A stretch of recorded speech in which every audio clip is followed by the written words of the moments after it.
All right, we're live. Super Synth Nerd Hello. Roundtable. We're here. What's up, everyone? Hello, worlds. It's been a minute. Yes, Yeah, it really we're has. happy to have Khristian back from his long Couple hiatus. Yeah. Well, we never had Khristian on the live stream. You never did one of the video streams, have Yeah, you? I've been shy on online and everything. I try to keep to myself. So, how's Yeah, everything going? it's going, man. Really no different than like last time I saw you guys. Yeah, that's how it's been with me, at least. I think Jason's been like building stuff and making stuff, but not me. Yeah. I'm finally about to get my big old modular rack back. Yeah. Yeah, my guy told me it's gonna be ready hopefully tonight. I'm not counting on tonight, but I'm hoping this weekend I can go pick it up. It's gonna look like that. That thing's Andrews. it's what, 7 rows, and it's like 200 some HP wide. Yeah, well, it's 150 HP wide, and then 8 rows. 8 rows. 8. Wow, jeez, that's nice. Yeah, and I got it pretty much planned out on like modular grid. Cool. Yeah, where's the Ruth? Is he gonna be here? He said he would. Sometimes he's a bit late, but cool. I have to get out a pizza from the oven in 10 minutes, so I'll swap them out or whatever. Yeah, that's amazing. Will you be able to fit most or all your modules in there? I'm gonna have some left over. Jeez. Yeah, because the dumb thing is I never planned it out until like a month ago. And I kept buying modules. I was like, oh man, how am I gonna fill this thing up? Let me buy more modules. And I bought like the Behringer Pro 1. And I was like, if there's some room left over, I'll just stuff that in there. And my Mother 32, like, nope. Yeah. It's always good to have some portable cases though. And you have a couple, right? You've got like your I got I guess my Mantis, and I have a Make Noise Skiff, and I also bought a hold on, I'll show you. I got one of the 4MS pods. Oh, cool. When I bought this little sequencer, it came with the pod, so that's a cool little bonus. How you liking the sequencer? It's pretty cool, man. I had that and the Eloquencer, and there's kind of a bit of overlap.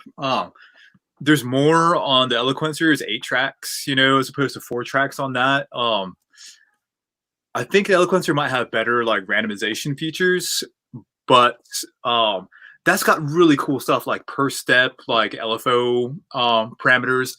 It's got 2 CV outs per track. So you can do like your volt per octave sequencing, and then you have like an additional like LFO or envelope generator or DC, generator per step. And you can change, step 1 can be an LFO, and you can change step 2 to like an envelope generator and so forth and so on, and change the timing for the LFO per step, So it's really cool, man. I like it a lot. And I think it was going to be dead to development, it seemed. So just so everybody knows what we're talking about, this is Fluxus 1 by Zeta Ohm. But a while back, he announced that he was going to stop developing the firmware for it, and he made it open source for everybody. And it seemed like at least one dude was latching onto that. But he came back like a month or so ago and announced that he made like a couple updates. He put a screensaver feature on there. It's cool, man. It's a great little sequencer. I looked at that one early on whenever I was looking at sequencers, and it was like, this is just way over my head. I'm gonna back off on this. And dude, it's pretty intuitive, man. Once you get into it, you'd like it, man. Well, I mean, after I've mastered the Octatrack now, I mean, I think I can do anything. yeah. Now things look a little less like intimidating. Yeah. I hadn't been on my Octatrack in a minute. But the other sequencer that's like that you can compare it to, besides the Eloquencer, would be the what's it called? The Squarp. Oh yeah. Yeah, it's 4 track, and it has a lot of the same features like the arpeggiator per step, and then your LFO per step and stuff like that. The cool thing about the Squarp stuff, I think they're going to continue developing this, and it's just kind of iffy on the support and development for the Fluxus. Still cool. I got mine for a good price. Nice. Mm. I haven't gotten anything new in Eurorack in quite a while, I don't think. Yeah, me neither. I mean, I think I got a few things here and there. I got like a couple months back. I got the dope for the PLL, and the face lock loop module, and I got the Bit Crusher module, and those are really cool. I really haven't played with either of them yet. I used to have the Bit Crusher module years back, but gave that up. Bit crushing really isn't my thing within the Eurorack, environment, but it's also cool for like CV as opposed to audio. You can like step your CV as opposed to having it like smooth, like decreasing the bit rate and Oh yeah. the sample rate, whatnot. Cool. Well, Cry just joined us. Let me add him in real quick. Oh, I had him in the. No, there you are. What's up, Cry? Hello, guys. Hey, what's up? What you drinking there, Khristian? Oh, it's just a wine filter. I swear, it's not alcohol. If it was like, if it was, I'd admit it. It's not a big deal to me. Yeah, man. How's Asheville going? Okay, North Carolina just opened up their. Well, Friday opens up their phase 2. Yeah, that's kind of we're like that in Tennessee. I think we're going to be allowed to open at full capacity, like restaurants and. Oh, full capacity. I think full capacity, man. I don't know if we're going to be required to wear like face masks. Yeah, that's how I feel, man. I just got a call right before we went live that they just live music starts this weekend. So yeah. I've got to start booking. Right, mosh pit, dude. I'll see you in the pit with my face mask and gloves. So when is Tennessee doing full open restaurants? Is that this weekend? I think it's Friday. Oh wow! And the restaurant I work at, we were really hesitant, but I think we're starting to feel the pressure and dropping sales. And if it was my decision, I'd still say fuck it. But like, whatever. Yeah. Yeah, we'll see how it goes. Yeah. So, Cry, man, you posted the other day about the stem extractor thing. Yeah, I haven't looked into it. I'll be right back. I got a customer. Yeah, I watched the video. I watched the video on that. Mm-hmm. Looks pretty cool, man. It looks like I didn't see the full video, and the guy kind of led us to believe that it's a little complicated to get it running. I think that's just kind of fun to tinker around and troubleshoot and get software and shit installed. So I'm definitely gonna try it out. In fact, I was wanting to try it today, maybe later. Yeah, I'll have to install Ableton, which I've been complaining about having to do that. But I guess I'm gonna go ahead. Ableton on my desktop here because I completely wiped the operating system and started over, so I have to redo all the licenses and everything. It's great fun. Yeah. But yeah, like Ableton, once you get used to it, is just like the default DAW. I don't think there's anyone that's like as classic as Ableton. Mm-hmm. Every other one is either behind or it does things that are too new and no one understands yet, like Bitwig. Yeah, Bitwig looks cool. If I was I'm trying to figure it out. I have a copy and I've got like the studio like producer's version too, which is really cool. But I just stick to Ableton for all my stuff because I've got it on my laptop and my desktop, so I can actually make something in the studio and then transfer it to my live set, like like that. It's really cool. But I'll be right back. Yeah, different DAWs definitely have their advantages. Yeah, we talked about it a couple of weeks ago because me and you've talked about this before. Every year I go through this whole deal where I'm like, okay, I'm going to install Ableton and I'm going to learn it. And then 6 hours later, I've uninstalled it and moved on with life. Right. I talked to Travis a couple of weeks ago when he was on and he told me the basic way, just how to record live, which is what I do, just live to not use all the loop shit. So I'm basically going to try that. That's what I do. I don't think I fully exploit Ableton for what it's made for. I just use it as a multi-track recorder and say, Yeah, fine. You that's know? all I'm gonna do. The one thing I like about it, it's really easy to route signals like between channels and sidechain. That's what's great to me about Ableton. Now for like tracking, you know, I've recorded Sterling Springs all on Ableton. Oh, nice. But you know, it was fine for tracking. But there's like Pro Tools and maybe even Logic. I've never used Logic, but like Pro Tools like definitely has advantages to tracking. You know, you can do like track comping real easily. You know, stuff like that. But you know, I've paid for Ableton, and I don't want to pay for a subscription to Pro Tools, which I'll use like once a year. You know, Yeah, true. so Oh yeah, I'm back. the new What were you Logic. saying about Pro Tools? Oh, I'll say it has its advantages for tracking. You know, Oh, like, yeah. and if you're recording a band, Pro Tools kind of sucks if you're just starting out with nothing else but Pro Tools, because like everything that's included in it sucks. Like their synth sucks, and you know, You know, we're synthesists. I don't see a reason for us to use Pro Tools because No. the MIDI tracking is pretty horrible. mhm. It doesn't support VST at all. Like you have to install bridges and like Really? AX to VST converter. Definitely software, stuff never like that. used it that extensively. You know, Yeah, but yeah, you know, when I was in school, we learned how to use it to track and sure, you know, cool. do editing and shit like that. I like it for certain things, you know, Mhm. but definitely not my go-to DAW. The new Logic looks killer, man. Yeah, it does. Mhm. I'm gonna try to install like Mac on this computer. I don't know if it has the hardware for it, but I mean, I've got Mac on all my laptops and everything. But it'd be cool to have it on the main studio computer just to try out Logic. Mhm. Yeah, Just get all my synths plugged into that and right. work with Logic. Yeah, I'd like to. You know, I'm not looking to drop 200 on it now, which is a fucking amazing price, you know, for what it does. Yeah. But you know, one day I know I'll have it just because like I like to have everything, you know. You still stick to Cubase, Kai? Yep, Yeah.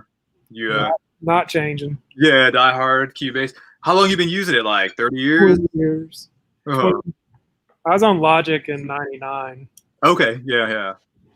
Then Oh, I well. switched to So Cubase. if you switch to Cubase around '99, It was on.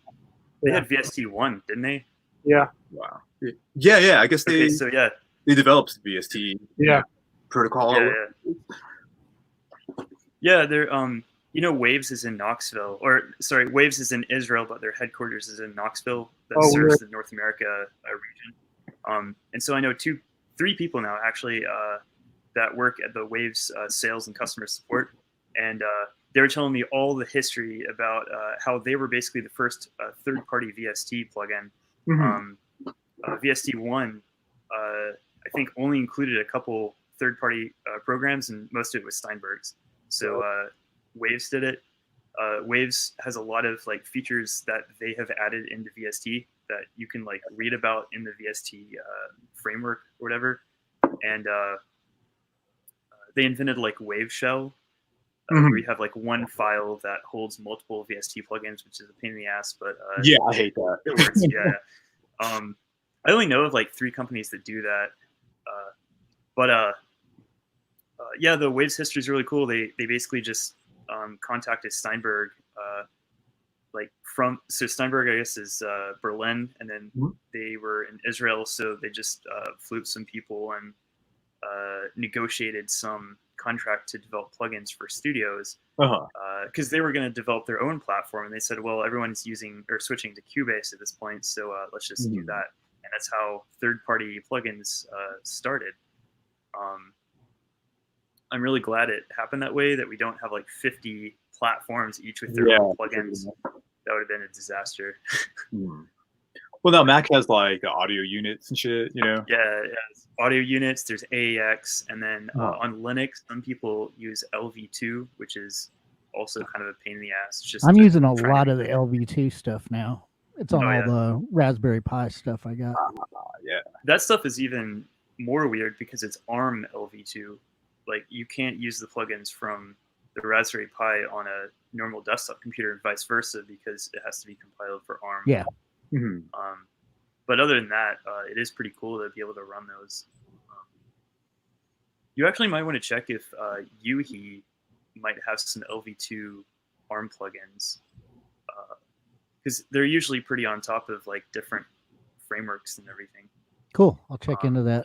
You could totally like put, like a semi-modular from Yuhi on that. Which would be really cool.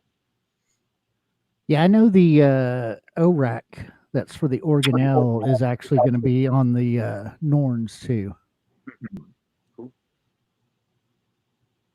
So how's that coming along? Your little Norns kit? It'll be here Friday. Oh, okay. I thought you might have gotten it already. No, I've got the Cynthian in. It Uh-huh. actually, it came from whatever, Spain or France. I can't remember where it came from, but it got here quicker than the Norns. Uh-huh. But I got the Cynthian. I got it all built and everything and been playing with it. It sounds great. I love it. Nice.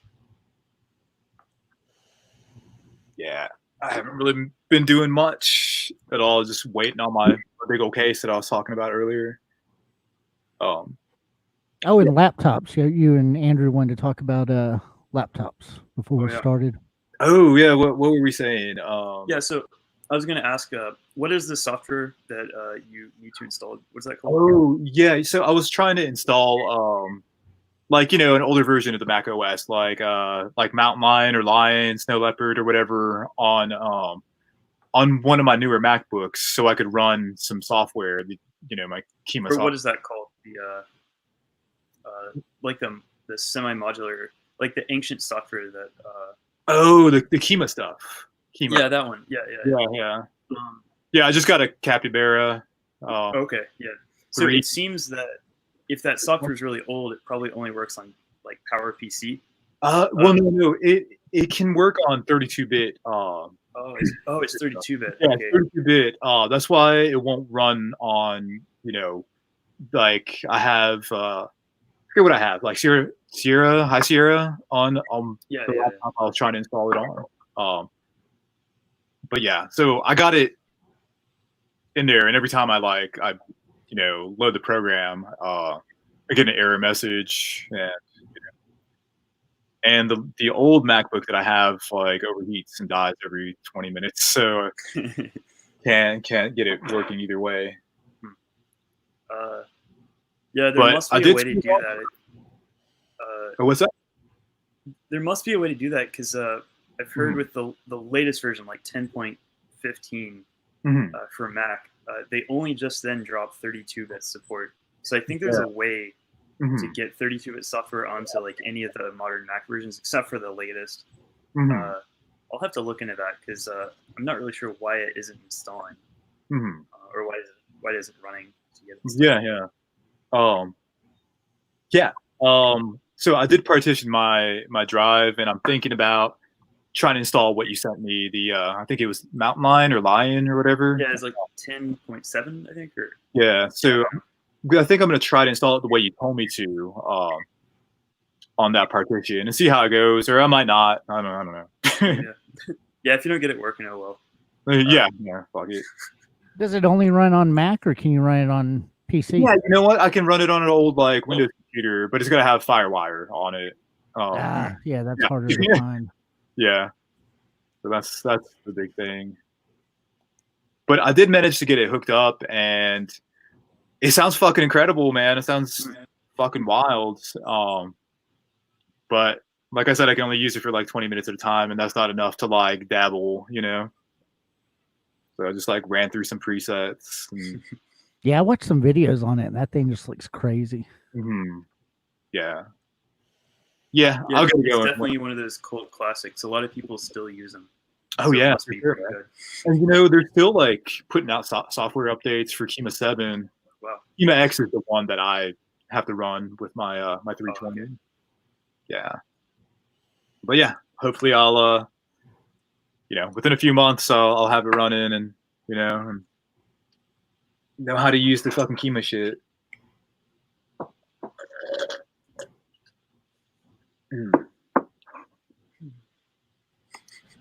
So you did a Rabbit in the Moon remix? Yeah, I had to take it down. I didn't know there was a contest going on. Oh, for real? Yeah, so I actually Instagrammed them and asked him, how do I send him the remix Yeah. for the contest? Because I found out there was a contest. Mhm. Then I sent it to him, and he's like, he really liked it, and he gave me some arrangement stuff, thought, and then he told me to take it down, just until they're going to do a release of the remixes. Did you just do it on your own initiative, or did I posted, like, there's an old rave group Uh-huh. on Facebook, and I posted the original Rabbit in the Moon, and then one of our old friends on there was like, hey, I've got all the stems. Oh, no shit. Well, send me all the stems. And then Wow. it found out he got them Uh-huh. off their Bandcamp. There's it's like $85 though. Mm. But then you can do whatever you want with the stems. Yeah. Gonna say, yeah. So I'm from Florida, and I've never met Rabbit in the Moon, but like they lived right up the road from where I did, and like everybody, like a lot of people I met, the Raver kids, were like, "Oh, dude, I know DJ Monk. Is that one of the guys' names?" Like, dude, I know. Monk was in it for a while. Can't remember. Bunny, he was just a performer. Uh-huh. And then what was the other guy's name? I don't remember.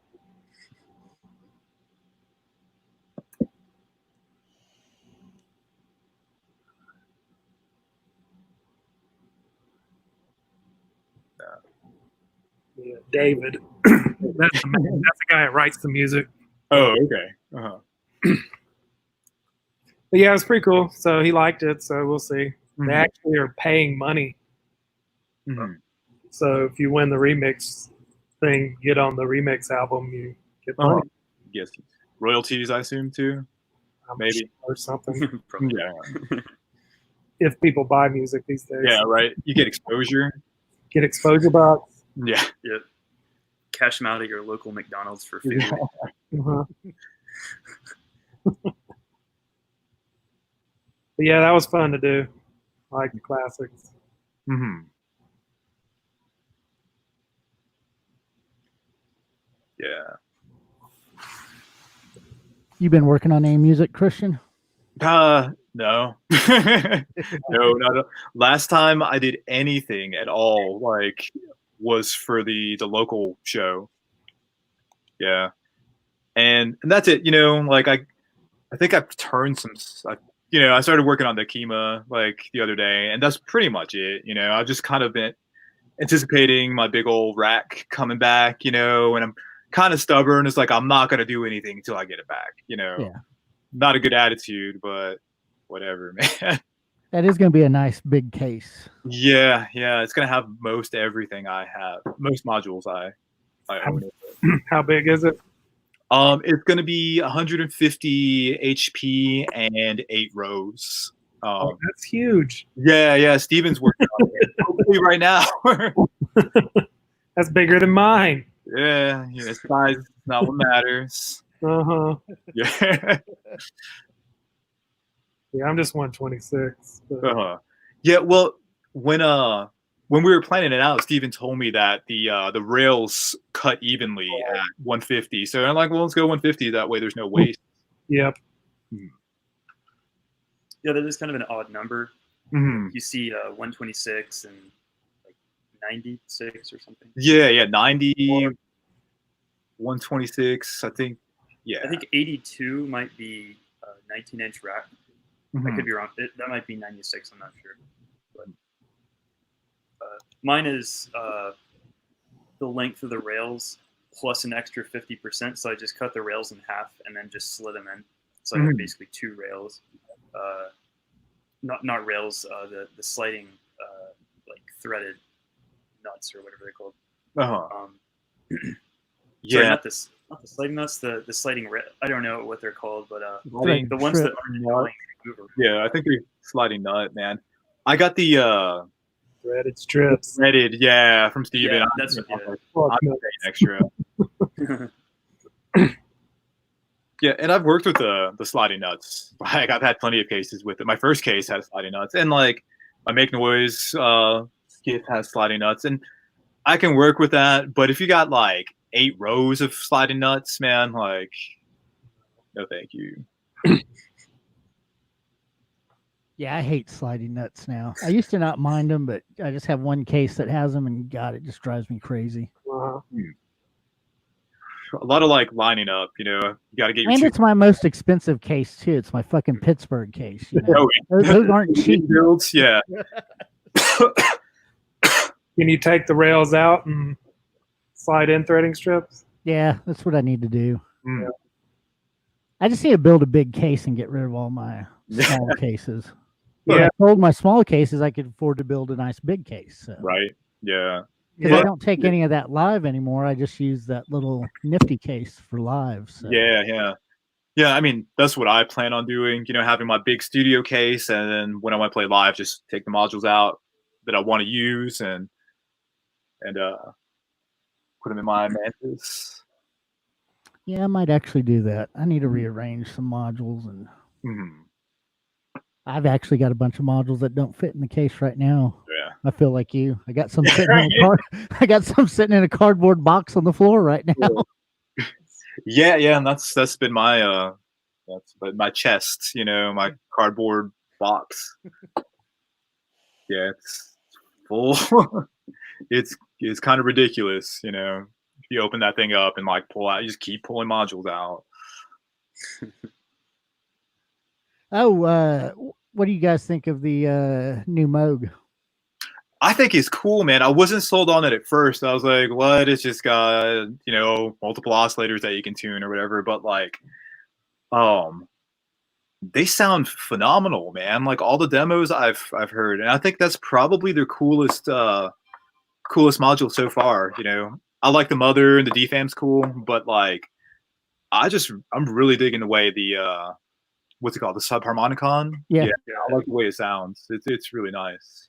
I like the Yeah, way it it does seem sounds pretty cool. too. It's just a little the price point. I mean, it's $200 more than the Mother 32 or the Oh, how much DFAM. is it? It's $699. 6.9. Oh, okay. Yeah. Well, it's got 6 oscillators on it, essentially. You know. Yeah, I guess $100 an oscillator. Yeah, right. and like, I'm not in the market to buy just about anything else right now. You know. But I think it's a cool product. You know, and I think eventually you're gonna be able to buy one for $450. You know. Oh yeah, definitely. When it gets down like that, I might actually get one. But then again, I look at my case that has the Mother 32 and the DFAM in it, and I mean, it's just sitting there. I never do anything with it as it is. So yeah, but those sound great. The Mother 32, I've always been impressed with the sound. I love like the pulse width modulation on it. yeah, You and know, it has a firmware update now. Yeah, on I the did read topic of dropping prices, has anything happened to the all the Behringer synths that dropped last year? Can you get them for like $200 each yet? Or, Oh, I'm sure. Yeah, I don't know about the. I haven't kept up with the TD3. okay, that's just so cheap. I can't even Yeah, I imagine know. it going cheaper. Right. I thought about selling mine because there was like you know, I don't want to say a shortage, yeah, but like, you know, they were in demand and they weren't fulfilling the demand. So I was like, you know what, man, do I really need mine? You know, I was like, it's only 100. What am I going to get 100 out of it if I sell it used? right. Like, just keep it, you know. Yeah. And I got this bad boy right here. Okay. What's that? Plugged in, and my laptop's on top of the cords, and it's upside down. Oh, nice. Oh But- yeah. Let me. So this thing is cool as fuck, man. I love this little squelchy box. It's the MAM, the MB33. It's another, you know, TB inspired like box, and it's tiny as fuck, man. It's like a little bigger than the phone, you know. Oh, nice. Yeah. And it's like about the same price, I think, as the TD3. You don't get a sequencer on it, but like, who wants to program a 303 sequencer? I don't know. Not me. But I got mine modded from circuitbenders.uk, I guess they're called. Circuit Benders in England or whatever. And they have these mods. It has like a VCF mod, and you got the amount right there, and then you have a source right here, so you can do like your square wave oscillator to FM the filter, your sawtooth wave, and then you have like 2 external inputs that you can use to FM it too. So it's cool, man. Especially with this mod. The mod doubled the price, but I wanted it, so I got it. Cool. Yeah, and it sounds great. Real squelchy, man. And the audio rate FM to the filters, fucking sweet. Did you see that? I don't know if you were there for the little. Yeah, I've seen it online. Mm-hmm. It's nice, man. And I don't know if you heard me, but it's modded. You know, the Super Synth Nerd UK. So what it allows is FM of the filter, and you have multiple sources. You have your square waves, sawtooth, and then you have 2 external inputs that you can use to CV the filter. Oh, nice. So yeah, it sounds squelchy as fuck, man. You know, not. I don't think people have said it's like 100% authentic to TB303, but like it's inspired rather than a clone. It's an inspired model, you know. And if you want a real 30303, like there's plenty of other like sources out there. You know, you get your Behringer one. Yeah. But like I heard you say, nobody wants to program a 303. Yeah. You like your programming a 303? Yeah, it's horrible. Yeah. yeah, it sucks, man. I've not really even tried it. Like I don't even care to try it, you know. Right. Behringer's comes with that synth tool, which makes it real easy. So I programmed patterns that way and just like exported them to the TD3, and that's super easy. Right. I just use the random feature. Nice. Yeah. The randomization's cool, man. And there's also like a web-based editor that somebody came up with that looks way better than the synth tool by Behringer because their software sucks. Yeah, I keep telling other developers and like users, if you have an external piece of hardware that connects via MIDI, and there's not really a computer interface for it, the best way to do it is just have a website that can write to the web MIDI. Yeah. Like from your browser, you can select a MIDI device and then you can interact with it. It's just really amazing. Yeah, I've seen a lot of like for the where is it? The my little MIDI to CV converter. What is it? The OCD. Yeah. OCD. Yeah. It uses a web-based like statistics editor to export the parameters to it. Yeah, it's really cool, man. I really like that. I have one too. Mm-hmm. Erica Sense, their graphic VCO, you update it off their website. Yeah, that's cool, man. You like that piece? Oh yeah, it looks fucking phenomenal. Man. Right, random. Yeah, you don't have to program anything because. I mean, 85% of the time you're going to get something you like. Yeah. It's not like it's going to sound bad. Right. So I don't even bother programming it. It's just, right. It'd take longer than clicking it 8 times. Yeah. I was going to say, so a new oscillator that I saw, and I'm all about oscillators. I'm not going to buy this one, but the new 4MS ensemble oscillator.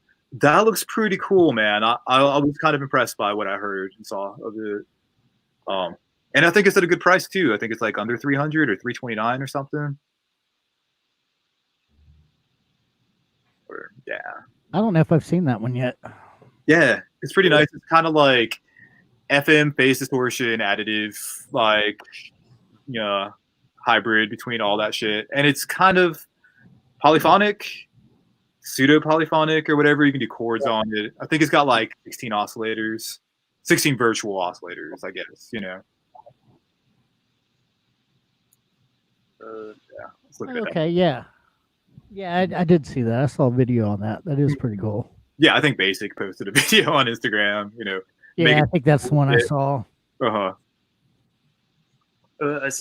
had some free time in the last week or so, and a little bit of motivation to start making music. So I started preparing my live sets, the ones that have been canceled due to COVID. So, when that hit, I was thinking I might as well just stop, preparing a live set because it's not going to be till 3 months from now. Mm-hmm. But it's about 3 months from now, so I need to start get going and do that. But this is essentially my live set. I'll basically like raise that keyboard, and then I'll have a MacBook and another MIDI keyboard, which is the one in front of the computer here, and then a microphone. So basically, 3 keyboards, MacBook, and then I've got my launch pad, which I use it to trigger clips and like record things. Just it's like a really cheap mono. Yeah. Did you just recently get that? Yeah, and I've actually had one before, but gave it to a friend. So this is my second one that I've done. Oh. It's really nice. But what I'm trying to learn with it is just getting used to performing live and putting zero mental effort into using it, so that I can concentrate on actually playing the instrument. So I might have like some drum tracks prepared on the first 3 channels, so I could have like kick drum, the high hits like hi-hat and snare, and then some other stuff like crashes and whatever. But they would all be loops, so I could kind of mix the loops together to make a unique percussive line.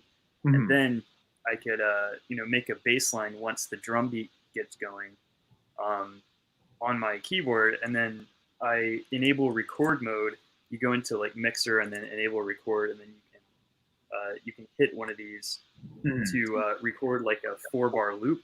Oh yeah. And I'm trying to get it to where it stops automatically after 4 bars and then begins looping.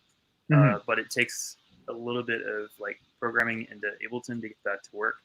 Maybe Bitwig might actually be better. It even has the Ableton logo on it, so you think that it's like designed for that. But I think Bitwig might handle it a little bit better, because you can specify how things loop and how long clips are supposed to be. So yeah, everything is just going to build up progressively during my live set.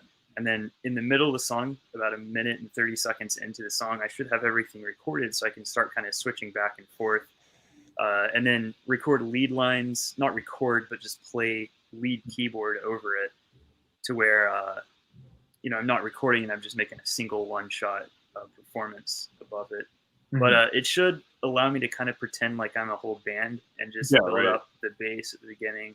Everything starts with a click, or I might run a click in my headphones, or I might just have a kick drum or some really basic drum line to start out with, so I can get going. But it's got 8 tracks on it, so I'm trying to keep all my live sets under 8 tracks, because honestly, I can't comprehend more than that live. I can barely comprehend like 2 tracks, but yeah, it's a lot to like. Yeah. So I'm doing a couple covers and a couple originals, and I'm gonna maybe use Talkbox. So like those would that'd probably be 1 track. But then I should be able to enable and disable the Talkbox. So it's just going to be this whole mess of routing things live and making sure that I'm recording the right thing. And like my 2 keyboards will actually be on 2 tracks. So I'll switch the patch on the keyboard and then switch which track they're recording into Ableton. So I can basically record using the same keyboard over the existing line that I did with the previous patch. But yeah, it'll be a disaster, but we're going to see. Like, I'm going to try performing each song live multiple times, like in my bedroom. And then once I perform live, that would give me the whole different experience. Because like not everything is this controlled environment live. So I'd have to pay attention to other things other than making music live. Oh yeah. Like, it's like, oh wow, the levels are all weird now, and maybe I choose not to use headphones when I'm playing live, so I'm listening to a very slight delay or something, or maybe I can't hear my voice as well as I could with headphones. So it'll be interesting, but I kind of like assembling songs that way instead of making like building a patch over time. I just like the classic multi-track recording right now. You don't like the live patch your sets, man? Oh no, actually, yeah. For my live sets, you do more live patching than I do. Like, oh yeah. No, I totally do that. In fact, okay. Well, I'll finish what I was going to say. My live set's coming up probably at Tree Fest at Willow Tree. They might reschedule that for like November or something. When was it scheduled for? What? When was it scheduled for?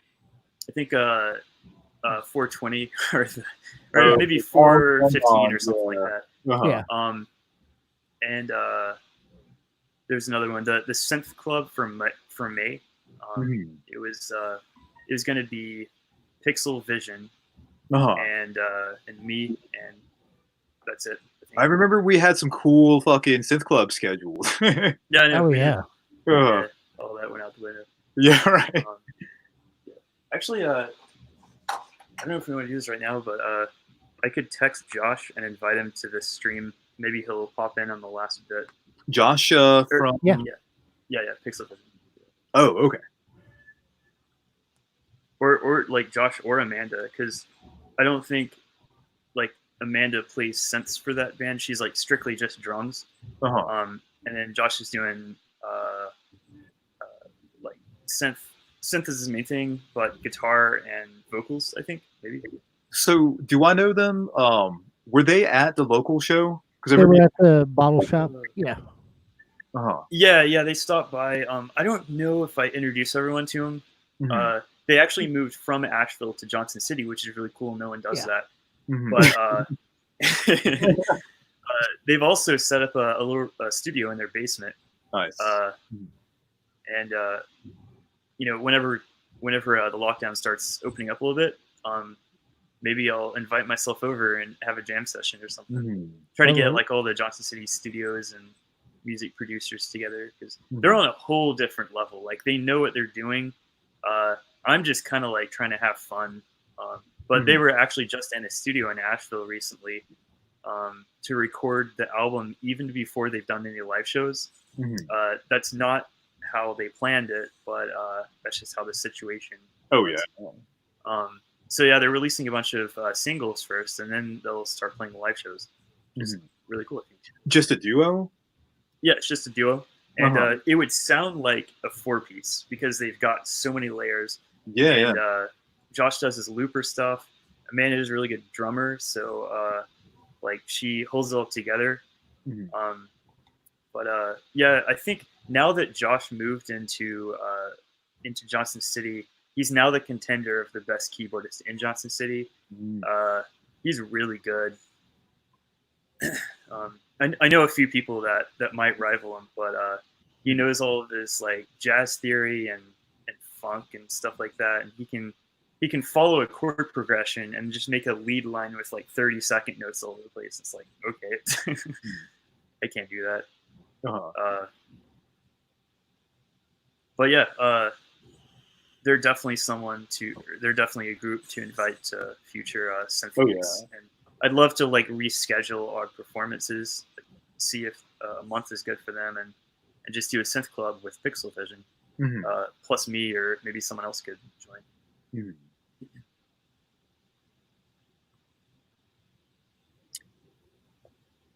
So has anyone done any recording recently? I think Jason just released an album. Oh yeah. An album, 5 singles, and then another EP with with Patrick, that Revenge Technicians. I have not listened to that yet. Did. But, it sounds like what you would expect, Patrick and us together. I mean, it's nice. It's good. I enjoyed it. Are you kind of like working together with music, or is it just kind of like mixed on top? Like he's doing one part or one set of instruments. We sent him 2 tracks, and he did his thing to it, and then he sent us a track, and we did our thing to it. Oh, so, nice. Yeah, that's cool. So it's like, what do they call that? Producing ping pong or something, or tennis. So yeah. And then I need to start recording some new stuff. I have some ideas from some new stuff I want to do, and I want to release vinyl by the end of the summer. So, oh wow, we need to record some stuff for that. It's not going to be big. It's going to be like a limited lathe cut, probably like 20 LPs. Now we'll do 12 inches. Because it's not much more to get 12-inch lathe cuts than it is 7-inch. Okay. To be honest, so yeah, maybe like 20 or 30 of them, something like that, with like silk screen cover. That's cool. Clear vinyl. Where do you go to get vinyl pressed? It'll be a lathe cut. There's a guy in Funkenstein, Dr. Funkenstein. I think he's in Chattanooga or something. Okay. Uh-huh.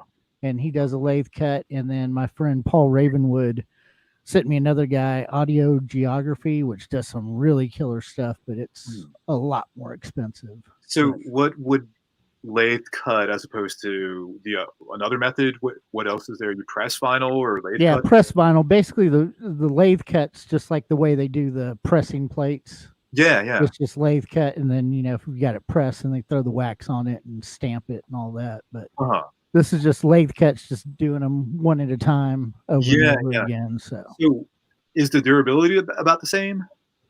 Yeah, probably. I'm not really sure. Because I know they used to like, and I think they probably still do, it's but the same, but you have a noise floor. I think it's a thicker thing than dub plates used to be. Okay. Yeah, it is thicker than dub plates. Okay.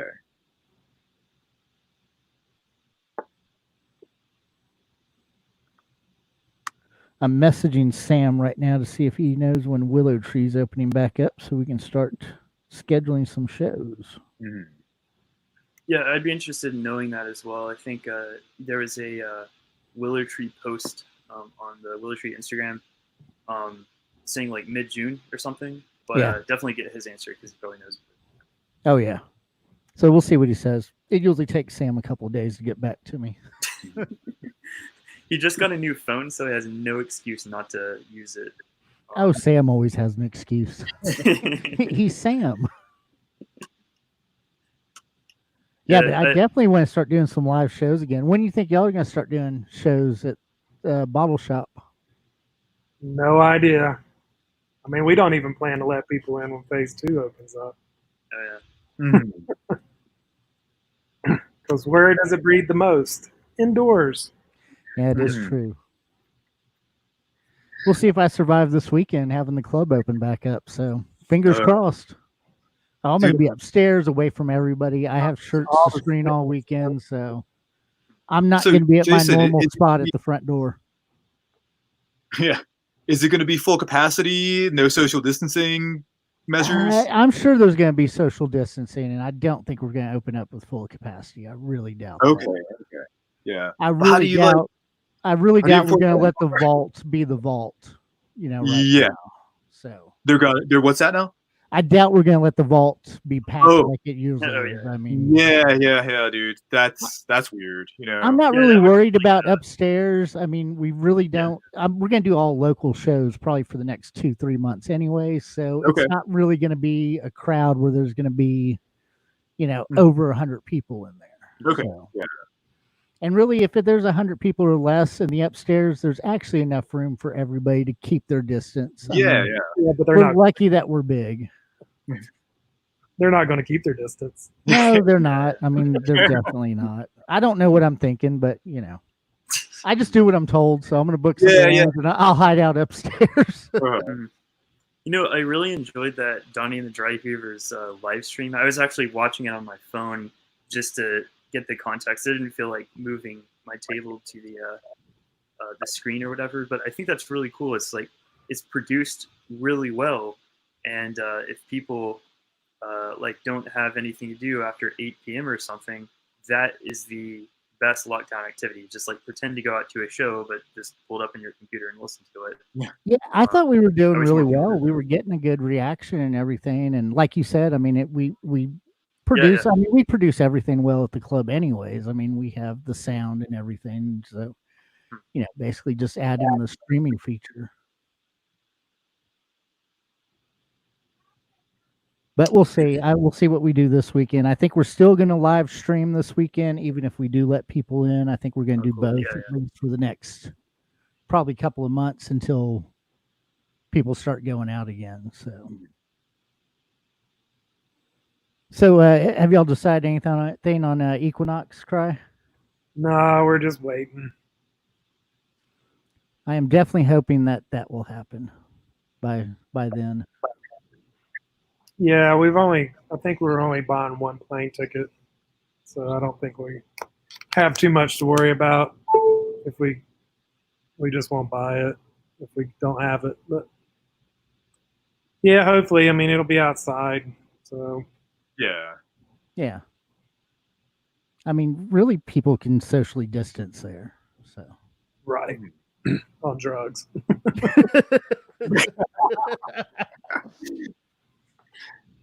Well, that's what I've been doing at home anyway. So Yeah. a little bit. We should get Daruth on here to tell us about his stuff. Yeah, I messaged him too. He hasn't messaged me back. He messaged earlier and said he was going to be here, but he gave a thumbs up recently. Like yeah, he probably got sidetracked. Did you hear back from Josh? Not yet. He hasn't even read my message, so we'll see. That's what happens when you deal with so many damn stoners. Yeah.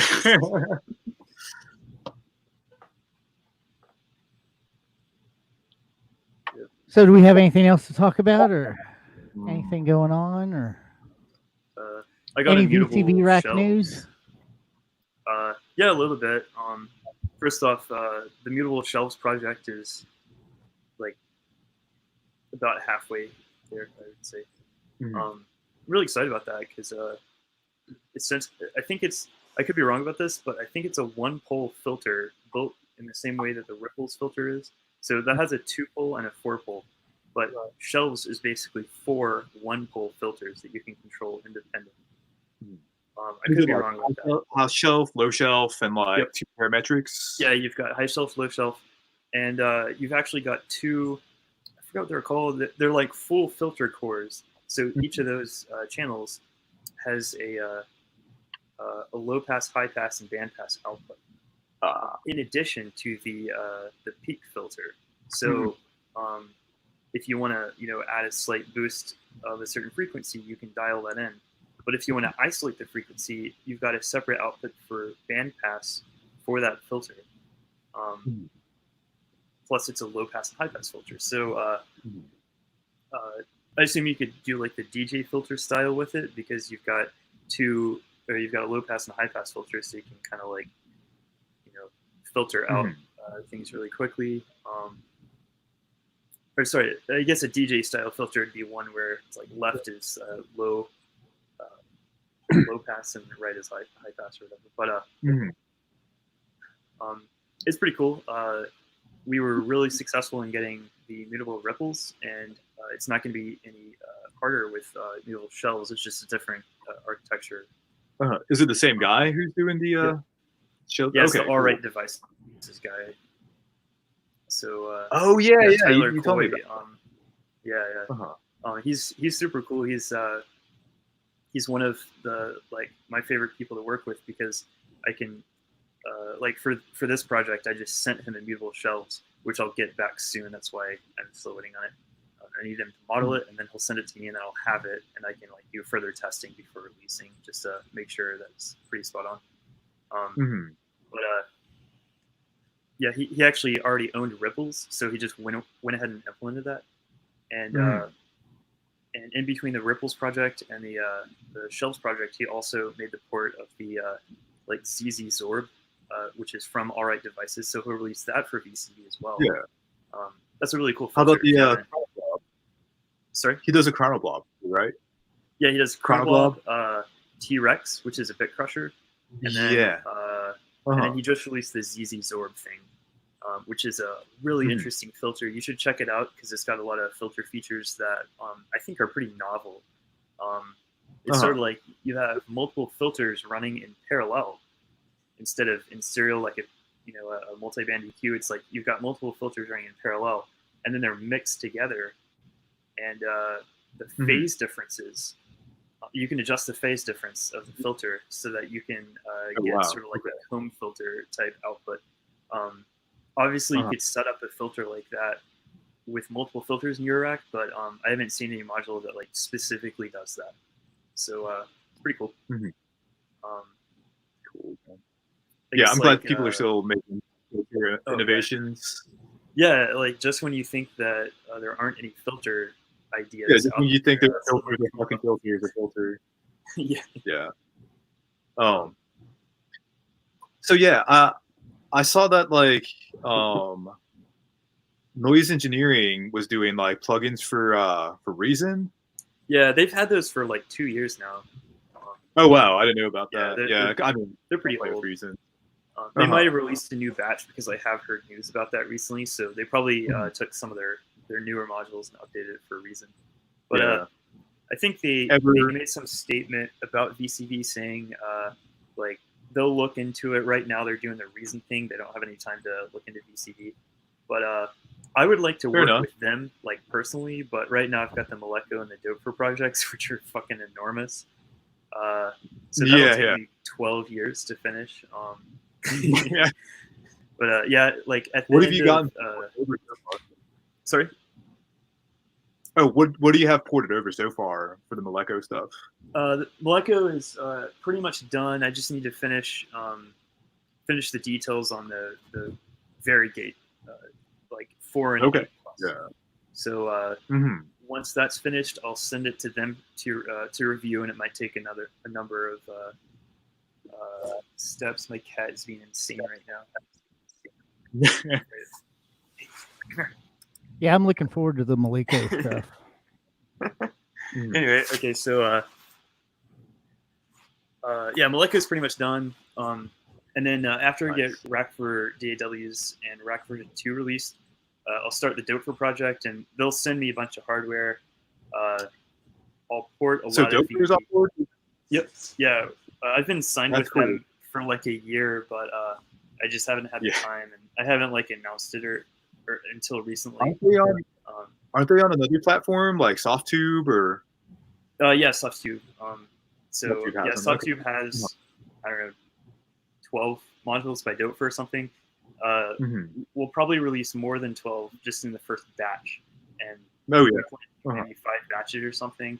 I'm not sure how we're going to divide it up, but one possibility is to make a plugin with all their filters, and then a plugin with all their oscillators, all their digital things, and then all their like plumbing and utilities. That could, all the routing, like that could be 100 modules because Doper's on top of their routing game.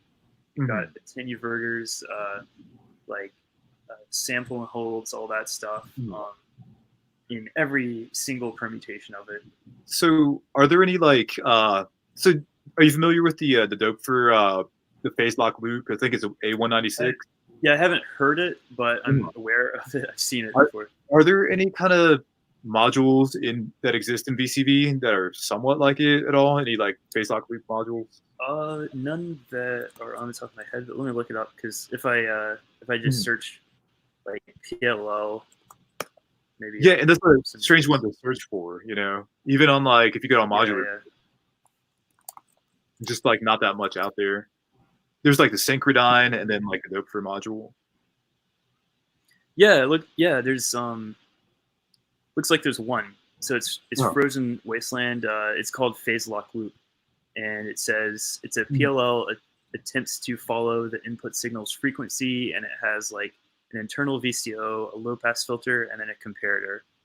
So that's pretty cool. Okay. Yeah, that's kind of pretty much the module. Yeah, I think this is pretty much it. I've never used this before. I have probably 20 plugins that I've used and that I'm familiar with out of maybe 200 plugins. And of course, 2,000 some modules. How many do we have? We surpassed 2,000 like 2 weeks ago. But, now there's 2,074. So just in the last 2 weeks. 74. Oh, another Eurorack company just joined. It's a Manic. Cool. I wasn't too familiar with their modules. I've never heard. They've got like a MIDI interface, and you can use the module in VCV to connect to their MIDI interface to get a lot of CV and gates out into hardware. And then it has like mixers, multiples, attenuverters. That's pretty much it. So like their modules are pretty simple except for the Outbreak, which is a really low cost MIDI interface, looks like. I'm looking on the modular grid. So yeah, man. So what's it take for a new manufacturer to break into the Eurorack market? I think like novelty, Oh yeah. You need another like analog VCO, Yeah. I would like. Okay, so my opinion is that if you want to be a successful module designer, you have to look at it from the perspective of like a professional electronics project. You know, the people that are making runs of a million things, like, you know, cameras for your doorbell or something. You have to approach it like that. And that means you have to know everything in the market. You have to know exactly what people are wanting. And you have to make large runs and large R&D investments. You have to do it perfectly the first time. But there are a lot of experienced Eurorack manufacturers that can actually help other companies out with that. And graphic designers and product designers and builders, people that have worked with all the Chinese companies in order to get these like PCB runs going, because that's probably the most difficult part for a beginner is getting a PCB in their hand that they can actually solder onto. And then the second step is getting a PCB in their hand with all the SMT components soldered onto it already. That's like step 2, and it's like 10 times harder than just getting a PCB. I could probably get a PCB in a month for a couple $100, like runs of a dozen or so as like a first prototype. But if you wanted to put an ARM microcontroller on that, if you want to make like, you know, something like mutable rings, which is basically a knob with an ARM microcontroller in the back of it, you know, that takes 6 months of like prototyping. So it's a much higher investment. But if you get it right, it's just a money-making machine. It might cost like $100,000, but you just sit there and like you're just answering the phone or like making phone calls, and that's how you develop the modules, as opposed to soldering everything one by one. So yeah, if you want to really break into the Eurorack market, that's the way to do it. If you just want to like dabble with Eurorack, definitely just make a PCB and have fun with the soldering iron. Like with Grayscale, that's kind of how he does it. He has a module designer, and well, he designs the modules. He's a product designer, but he has a builder. He has a lot of technical people that can look at a circuit and check it against what they know about the last 100 projects they've been on. And a lot of his modules have microcontrollers on them. So he hires programmers and stuff like that. And in the end, he makes money, but it might take a year or two. And then after it's all paid off, he just continues making money. So it's a really good idea just to go all out. And if you fail, then you know, you can still try to recover that money over the years. It just might take longer. There's some like digital module manufacturers that have like been a total flop, but they end up basically making all that money back. So you can't really fail catastrophically unless you just make a completely broken product. But I think that's pretty unlikely if you're paying that kind of money. I don't know. It's a whole interesting study, but that's just my opinion. I think other people might have different takes on it. I'm thinking about making my own polyphonic modules. I've talked about this before, but I really want to use the Ethernet cable as a standard of piping 4 channels of audio, because it has 8 pins on it. Each one would have its common pin and then the positive pin, and you could route a signal -10 to 10 volts through an Ethernet cable, or for those signals through an Ethernet cable. So you plug it into the front port of a module, and you can tune all the oscillators independently using a polyphonic Ethernet 1V per oct cable. So you can basically build a 4-voice polyphonic synthesizer using just a number of modules, but patching them as if they're just a mono like Eurorack synth. And then you know, once you have the subtractive patch, which might take 6 or 7 modules to do because you need filters and VCAs and mixers, and the summer at the end that takes all 4 of those cables and then sums them into a monophonic Eurorack output so you can use it with the rest of your Eurorack. after you get all that done, then you can start making polyphonic sequencers, and then some of the weirder stuff, like maybe a polyphonic mass, and then that's when the whole modular community takes off with that concept. But I think that polyphony is definitely one of the futures of Eurorack that I haven't seen, and I think Ethernet is the only contender we have for cables that have like multiple ports in it. It seems like there's kind of been like a slight, trajectory towards like polyphony. I think starting with like maybe like the telharmonic, and it's all like not polyphony as in you can like play 5 different notes, but there's chord generators. But the Chaos devices, Odessa, they have an expander module that lets you put like I think 5 CVs in, so you can play like 5-note chords or whatever. Okay. But that would take a 5-channel sequencer to like program 5 notes or whatever.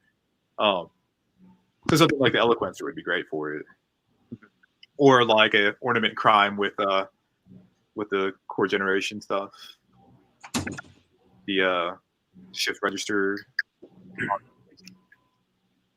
You mentioned basically 2 ways of doing polyphony. You can have one module that does all the polyphony in the box, or in that one module, and then just mixes down so that you can use the output. I think that serves most people's purposes, actually, because all they need is just a chord.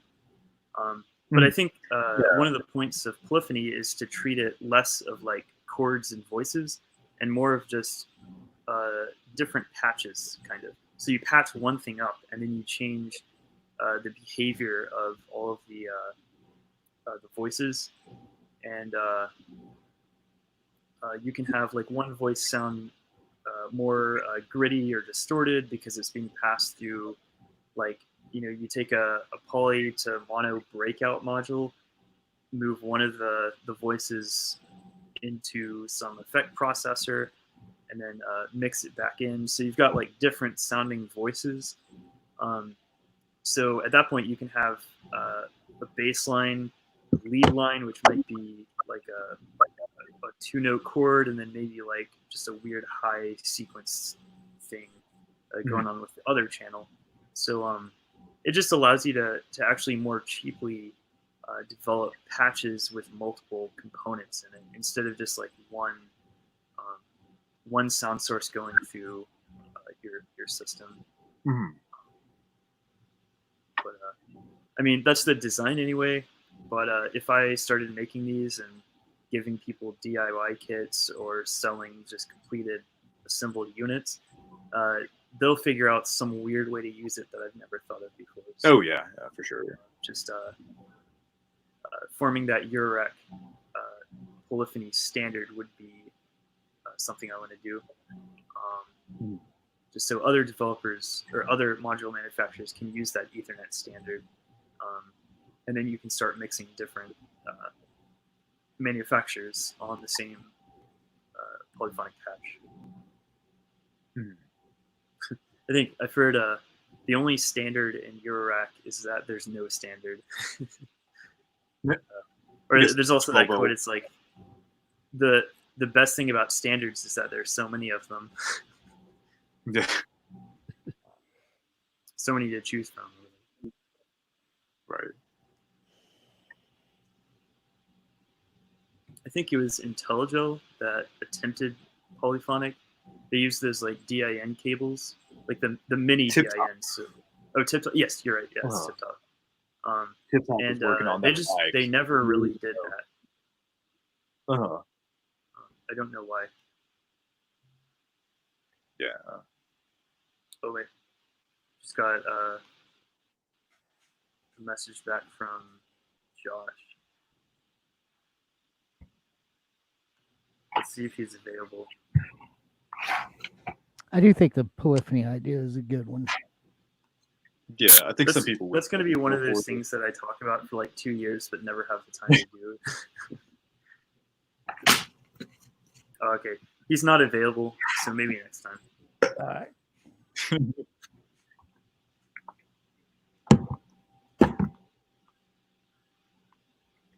Right on.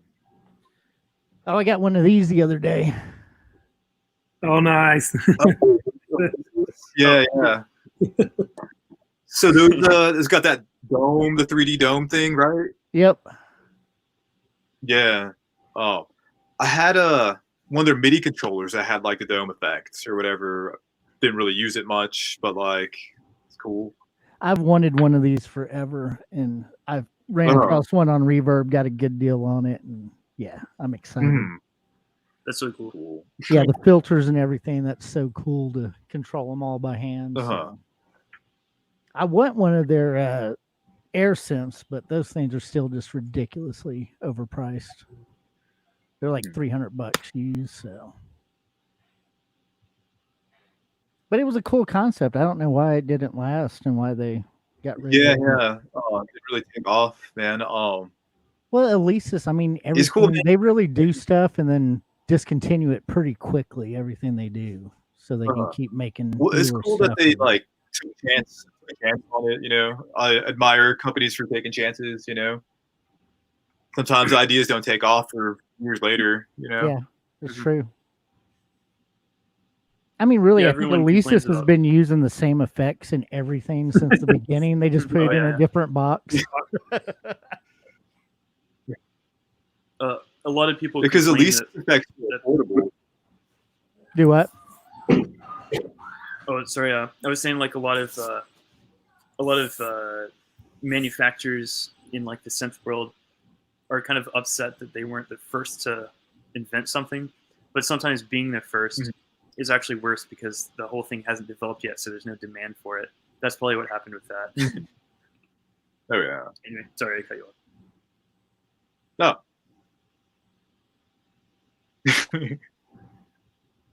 Yeah, let's get Josh into the next one. He should be available next Wednesday. Yeah, I I didn't say ask him let's keep doing it on Wednesday if Khristian's available on Wednesday, so he can take part. Yeah, Wednesdays are best. Wednesdays are actually good for me. Yeah. Cool. Yeah, because I mean, I guess if I'm going to be back at the club on Saturday night, Sunday will be my day to sleep again. Yeah. Yeah. Try to get something interesting to talk about next time. I'll have the Norns by next Wednesday, so hopefully I'll have it built and I can talk about it. Cool. Yeah, I did order me a kit. So Yeah, I ordered one too. this will be my first build. Mhm. Then I'm going to order that new Metropolis style sequencer tomorrow. Oh, nice. Be back in stock. What's that? The RYK modulars, the M185. Yeah. I think I may have seen something. Like maybe you posted something about it before. Yeah. Yeah, the only thing, I don't think it goes beyond 8 steps. Where you do like Metropolis, you can do, I don't remember how many you can do with it, but you can go beyond. Okay, steps. Well, you can make it loop like it'll run 8. Mhm. If you set it for 13, it'll run the 8, and then the next, and then it backs up and runs it again. okay. This does that. Yeah. There's another cool DIY sequencer. I think it's called like the Performer. It looks a lot like the Eloquencer. You know, that style. It's like about the same size. It's got 8 tracks. Looks really cool, man. But I don't need another sequencer. Yeah, you're talking about VCOs being your thing. Mine's anything that's a sequencer or rhythm generator. Oh yeah. Yeah. Oh yeah, that's I've had a actually funny lot. question. If you were stranded on an island with nothing but one type of module, just a rack full of that type of module, what would it be? Distings, right? Or Just okay, sure. a whole bunch of distings. Oh, the disting system. Uh-huh. Oh, did you see the new expanded disting? I forgot what it's called, but it's Yeah, it's like a dual this thing. Yeah. yeah, it's like the Distinct box or some shit. RX1 Elite or whatever it is. It's a play on the old like Street Fighter like PS1 game or whatever. I have a disting and I hardly ever use it for anything. I'm Yeah. saying, haven't touched mine in forever. I think I stuck it in my video rack just to use it as an LFO. Yeah. I had the Mark IV, I think it was. I never fucking used it. I have two Mark I's that I use for like the digital delays because it's clockable. I like them, but I haven't used those in years because they were in my big case, you know. But yeah, that's all I ever used it for, the digital delay, nothing else. Yep. And I thought I would get the Mark IV, and it has like a lot of different features, a lot of more options or whatever, but still never used it for anything at all. I think I used it for like a VCO one time because I needed an extra one, but like I have so many other VCOs that are way better than that little thing, you know? I think I use it for. I have it in my live rack right now, but I'm using it just for audio playback. Just for I got a loop that I just got slowed down instead of Right. having the Yeah. cassette with me. I'll be right. Now, I like the ornament crime for a multi-purpose module. I love it, man. And I really only use it for one or two things, but I have two of love them what now, and they both are running the hemisphere firmware. Oh yeah. But I love a the hemisphere VCV firmware. version of that. Not to get the functionality, Yeah. but to learn how to use it. I think it'd be really handy because everyone brings it up and they're like, "Oh yeah, I'd love to use the ornament and crime with VCV," and then a bunch of people retort saying, "Like that'd be pointless. We have, you can build however many modules you need." But they're missing the point. It's about learning the hardware. It's not about really having like one module that does everything. Yeah. Now, would that be pretty simple to port over to VCV? Because like it's like open source. Yeah, if it's open source, that definitely helps. But actually, not really. Probably at this point. Also, if a module is open source, it's easier for other developers to develop, a VCV port. But if the module is closed source, like let's say Census Technology uses a lot of secret sauce. He has a couple software developers that write software for him. So the digital emulations are like really good, like filter and oscillator models, like the wavetables or whatever.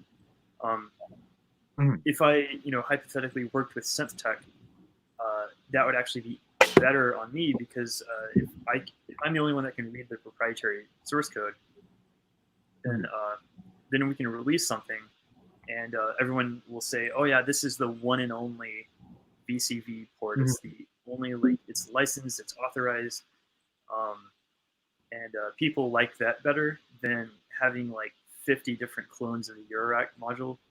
Oh yeah. Like I like how mutable stuff is open source. That kind of like started Eurorack in VCV, made it really easy for me to do that. But at this point, it's actually easier for me to work with companies individually or one-on-one to get stuff developed. And it doesn't matter if it's open source sometimes. But yeah, there's a lot of like clones and ripoffs in the Eurorack world of open source hardware. So I think it kind of devalues the original hardware. Some might argue that it actually increases the value, but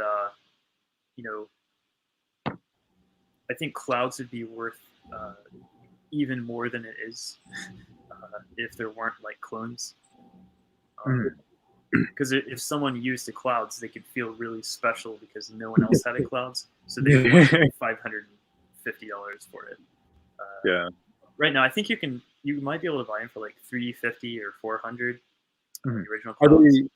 are they not making them anymore? No. Well, the original clouds have been discontinued. Okay.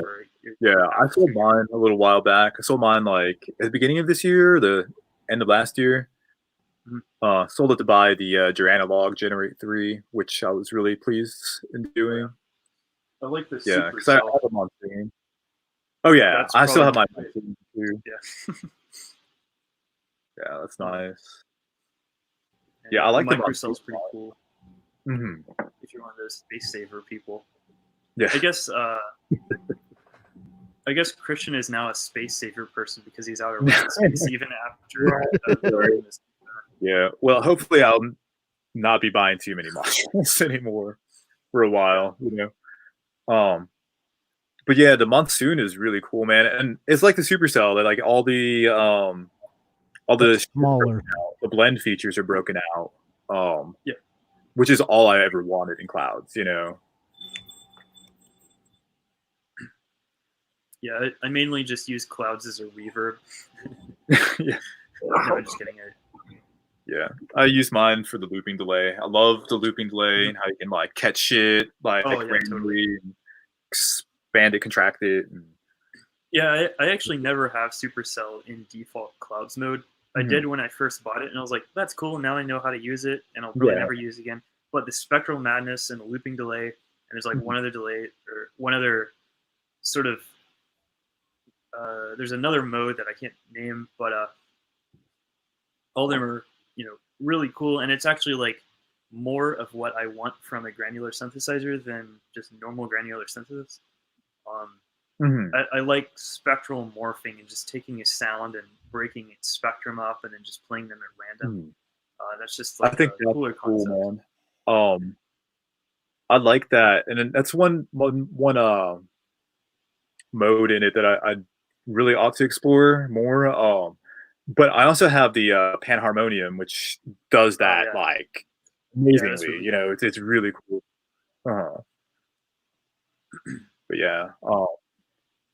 But yeah, looping delay, love it. Nice. But now I have the Mimia phone. Oh, did you get a Mimia? Oh yeah, I've had one. I just never used it. It's going in my big case. Nice. Yeah.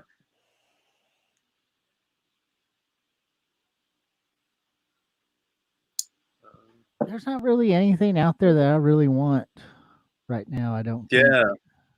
I'm glad I got to that point right now. The Polyan tracker looks like a lot of fun. Oh yeah. But like I don't need it. Like got too many Electron boxes that are collecting dust at the moment, you know. So Polyan tracker, if I was given one, I'd fucking use it, you know. I like the portability of it. And I'd like to play with the tracker too, just for fun, you know. Yeah, it does seem really cool. I see demos on all sorts of places with pretty much like video game music style stuff made on modular synths, and that's really cool. Yeah. I love video game music. Yeah, trackers are really cool. I've not really ever messed with one. But there's Renoise, which is like a tracker DAW, you know. Yeah. That thing is really cool. Before I buy any hardware trackers, I think the thing to do would be use Renoise, you know. Yeah, totally. And yeah, I could hook you up with a lot of recommendations of like classic trackers that have emulations of the NES and the Game Boy. Oh yeah, I have a friend who released some shit with all that. Sounds like, you know, old school video game music. It's kind of beautiful, you know. Oh yeah, yeah. My favorite's probably like OpenMPT. It's basically a sampler, but you can load up sound fonts from Game Boy Advance and stuff like that, and it'll play it exactly the same. It's not an emulation. It's just a sampler, but it has the best UI in my opinion. It's Windows only. And then there's Fami Tracker, which is really cool. It's a little bit harder to use because it's more classic, but it sounds really good, and it's based on the NES. I think that's what my friend used. Fami Tracker. I think he told me that. Yeah, it's really cool. And there's like a dozen more. They each have their like fan base and everything. But yeah, trackers are cool. I've it's been like years since I've made that. I started just listening to like more classic music, not video game music, but like kind of what video game music is based on, which is a lot of like fusion jazz and like funk and stuff like that. And I've just gone to that side, so I don't have as much use for it. But I like just a MIDI tracker, or actually, I started recording my music not in MIDI, but in just audio. And I like that because it's like a good self-discipline thing. I have to play it right the first time. Yeah. And I can't like fix issues with it. You just have to live with it, and that adds the character. I get it. Yeah, different approach, but like that's what I like about modular. You know, Totally. anything I've released, I just fucking hit record.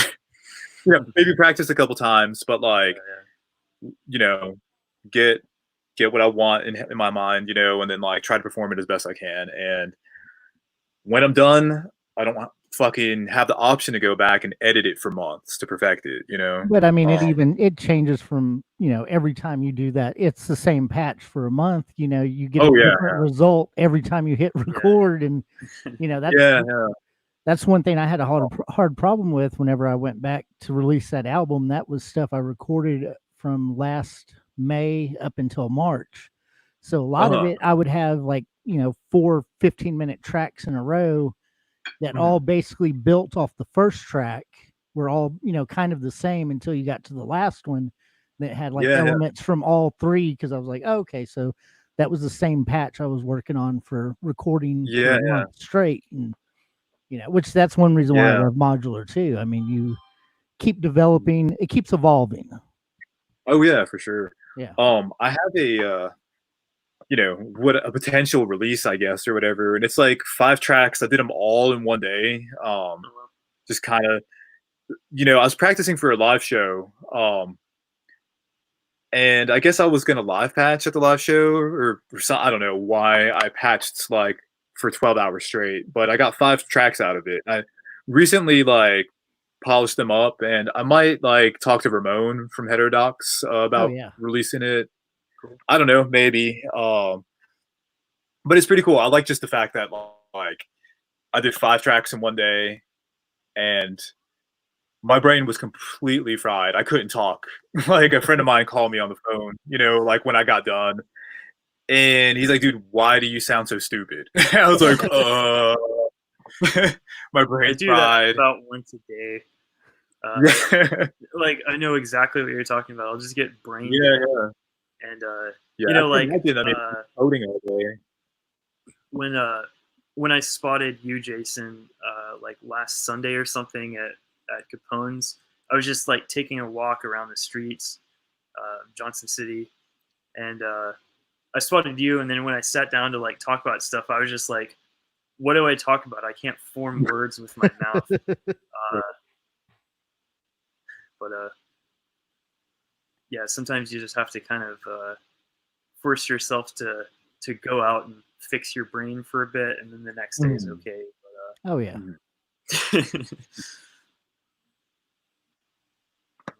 I'm really excited about playing live music. I don't think I'll ever release stuff because, you know, in my opinion, there's just too much music out there, and live is what people are looking for. So if you can play a live set that gets people excited about your music and maybe gets it stuck in their head or whatever, that's like what I'm really looking for. But in order to record music and get that stuck in people's heads and get people to buy it and download it for free even, that's like a whole other level. You just, I'm finding that, like, you know, I'll text my friends like, "Hey, check out this track that I made," and like 5 days later they'll be like, "Oh yeah, what about that track you made? Like I didn't listen to it, but maybe I'll think about it." I don't know. It's just so I'd like to. I think I'd like to have merch like tapes to sell at some point. You know, that's why I would do recorded music. You know, to accompany like live, and I think playing live is an opportunity to sell shit. You know, not necessarily like make a killing off of, but you know, you're getting your shit out there somehow. Like, and you're actually making a connection to people in person, and I think that might be more of an incentive for them to listen to it on their own. You know, if you like, oh, that's one of those cool dudes from Johnson City, you know, like let me listen to their shit. Yeah, right. And I mean, we always sell tapes and CDs whenever we play in Asheville, which it always shocks me because I never take merch in. But you know, at the end of the night, you know, somebody will come up to me like, "Did you bring any merch?" Yeah. Do you want some? You know, like I always want merch. I always like buy tapes, you know, and T-shirts. Yeah, we should definitely put out a tape for you. I can dub them. Yeah, that'd be fucking cool, man. I just gotta make some. I want to make new music, you know. But yeah, live shows have been what have been propelling me to continue making music. You know, it's like I usually don't do anything until I have a show to prepare for. So Yeah. live Yeah. performance is kind of vital for me as an artist. You know, as much Maybe as we- like recluse as I am, I kind of need that. Maybe we should do a split vinyl. Okay, yeah. I You mean, want to do that by the end of summer? I can definitely It's like fill up the 15 minutes aside, so Yeah. we'll have 15 minutes. uh-huh. So Yeah, dude. Could definitely do that. it takes Oh, about totally it's about for a that. eight week turnaround on it right now. So I mean, something we can Okay. think about doing in the next couple of weeks. Get 15 minutes Definitely. recorded each, and Yeah, and I'll have my my rack set up. That Yeah. should be that direction behind me, you know, any day now. there you go. We'll get It's Fry like- to master it, and Are those the Yeah. smaller 42 RPMs that you're talking about? they're. I don't know if they record. Yeah, I guess that would be on 45 RPMs Or 45, yeah. for 16 minutes. I would totally snag one of those. Oh Yeah, yeah, I need to hit up Tommy about buying one of his like Technics. Oh, the 'Cause, 1200s. Yeah, I no Oh. longer go Is he to selling Brad's studio. Yeah, he's he's selling got like a couple of them. there's like 8 of them at the club. He has, so. Jeez. No shit. Are they cheap? Huh? Are they What? cheap? He Like, hasn't priced them out yet. He hasn't priced them. I don't know. oh, dude. If I could get a cheap one, man, like cheap's like $400 for one of those, Yeah, right? yeah. Yeah, Yeah. something like Yeah. I could definitely. I would like to have one. You know. I think that. he's I like, only I need would- one. I'm not a DJ, so I don't need two. So I think just one, Yeah. like at 400 is fine with me. I think he's selling the extras because he put so much money in the ones that he kept, where he got them all. You saw where they were powder coated, and Yeah, he yeah. added all the extras, and yeah.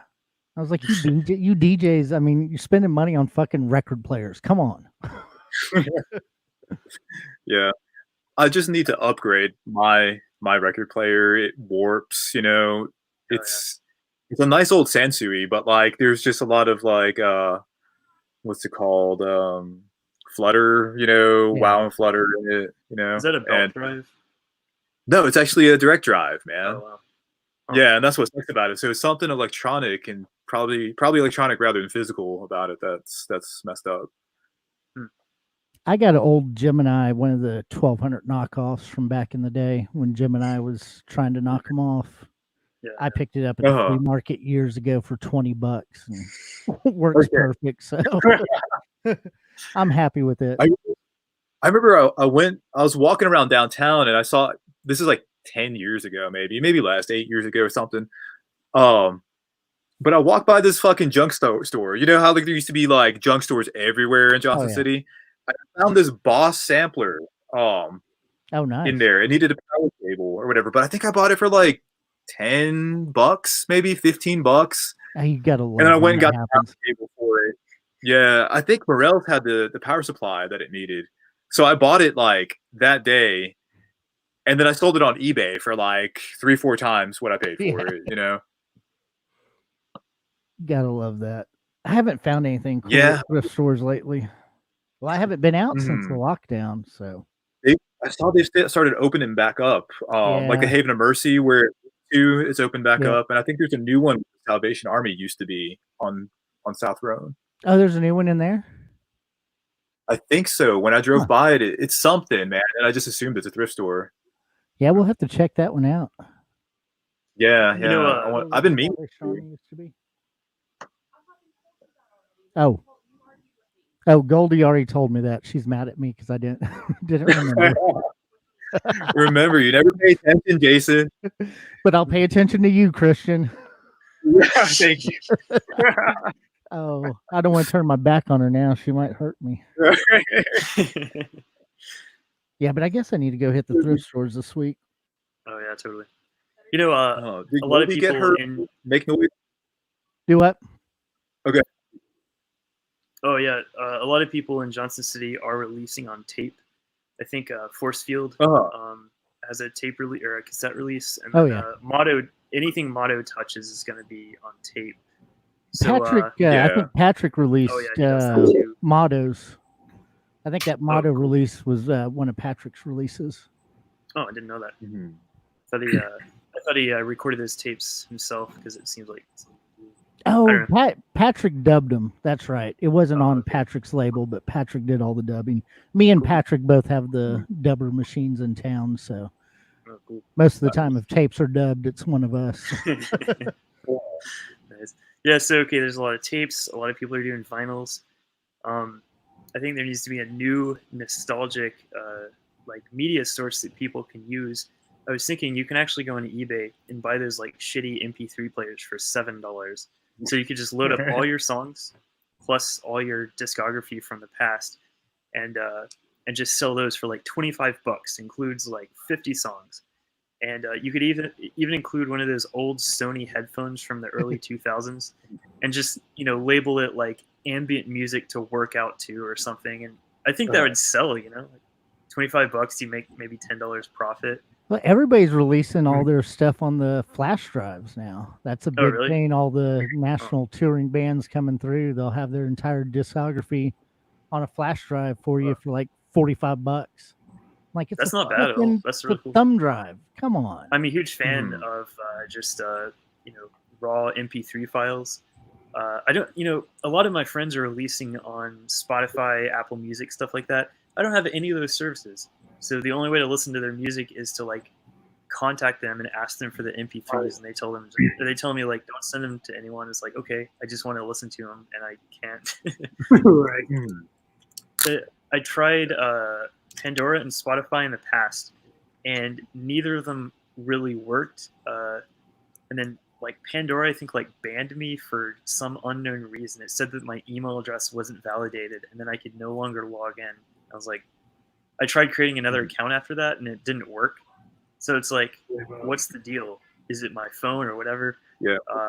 So yeah, I'm just like Pandora I'm not kind of sucks. literate enough to use those services. I like Spotify. I use Spotify for just about everything, and that's the main Yeah. thing we in the release car. too is Bandcamp and Spotify.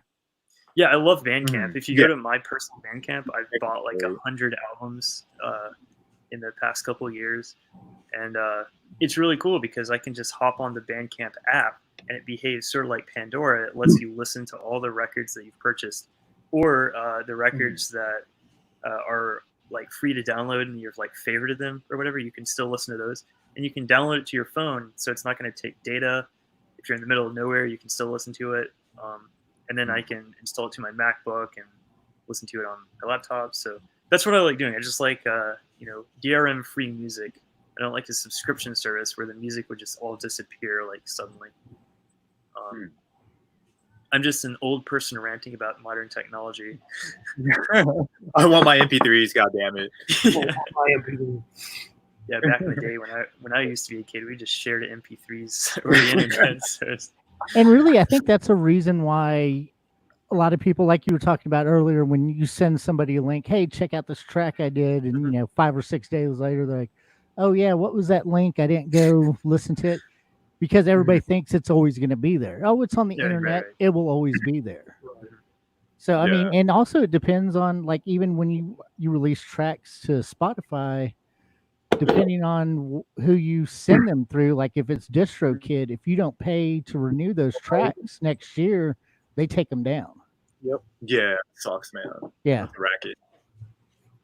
Hey, I got to get going though. So it's been good chatting with you fellas. Yeah, have a good evening. Contact me. Yeah, we'll talk about the vinyl and stuff. We'll get on that this week. Yeah. And if you guys want to do this again sometime, Wednesdays are good for me. Next Wednesday, just 6 o'clock. Yeah. Let's do it again. Seems like Josh is down too, so we can get everyone. Cool. Right. Yeah. All right. Next Wednesday. We'll see All you right, then, Khristian. See you soon, man. All right. Late. All right. What are we going to rant about for the next 19 minutes? I'm out of stuff to rant about. I don't know. I'm really good at ranting. That's how I make friends. I just rant about something, and then they say, "Oh yeah, I could rant about that too," and then we end up being best friends. We've ranted about MP3s, online music. What are your thoughts on CDs? Everything should be released on CD-ROMs only. Yeah, you know, if you gave me a CD of your music, that would probably be what I prefer. Because I have a lot of CDs like in a pile next to my computer, and I usually rip them to MP3 almost immediately. But if I can't find those MP3s, I'll just like plug it into my CD player, listen to it raw. Um, but yeah, definitely MP3. Oh yeah, also Opus I think is the new MP3. It's like an open source kind of thing. So it's the successor of OGG, if you've ever seen those. So Yeah. I've been encoding my music library to Opus over Just the do last year or so. Yeah, well, so I have most of my music in WAV, Right. but it's on like an 8 terabyte hard drive that I don't normally access. So I'll re-encode that stuff to whatever I want, and I'm just really dumb about that stuff. Because oh yeah, so my main laptop is a ThinkPad from 2011, and I started VCV on that laptop, and I'm gonna end VCV on that laptop. I have no desire to switch. I mean, I've been using my desktop a lot recently for Windows testing, and I might install Mac on that. But my ThinkPad's perfect. I can just bring it out to a coffee shop, and I just put a new battery in it that'll last for like 16 hours. It's so bulky, it can't fit into the back of it. It kind of hangs out, but got 16 hours of battery life, which is pretty awesome. Most of y'all don't know, but Andrew just will get in his car, drive downtown, order food, and sit in the parking lot and write code for VCV Rack while he's eating in a parked car in a parking lot.